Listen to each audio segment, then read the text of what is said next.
The shadow in the mirror. A young woman moves into an old house and begins to notice strange things happening whenever she looks in the mirror. As she delves deeper into the mystery, she discovers a dark force lurking within the reflection that threatens to consume her. Tune into Uneasy Tales for a haunting tale of the dangers that lie beyond the mirror's surface. Title: The Shadow in the Mirror. Emily had always been afraid of mirrors, ever since she was a child.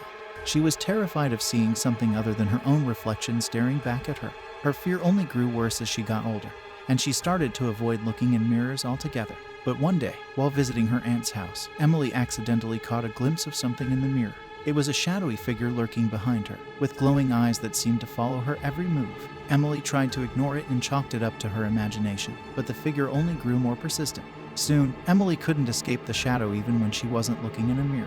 She could feel it following her wherever she went, always just out of sight. It started to invade her dreams, and Emily found herself waking up in a cold sweat, feeling like she was being watched. Desperate for answers, Emily did some research and discovered that the house had a dark past. A family had lived there years ago, and their daughter had died under mysterious circumstances. It was rumored that the girl's ghost still haunted the house. Emily knew that she had to confront the shadowy figure, no matter how scared she was. She went back to the house, armed with holy water and a cross. As soon as she stepped into the room with the mirror, she could feel the presence of the shadow.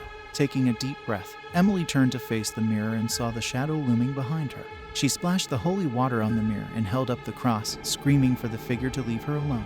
The room grew silent, and Emily slowly turned around to see that the shadow had disappeared. She felt a sense of relief wash over her, and she knew that she had finally conquered her fear.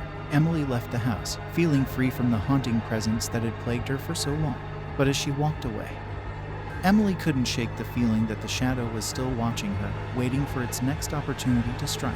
That's it, guys, our story is finished. See you in the next video with the next story. Until then, take care, good night. Thanks for listening, Uneasy Tales.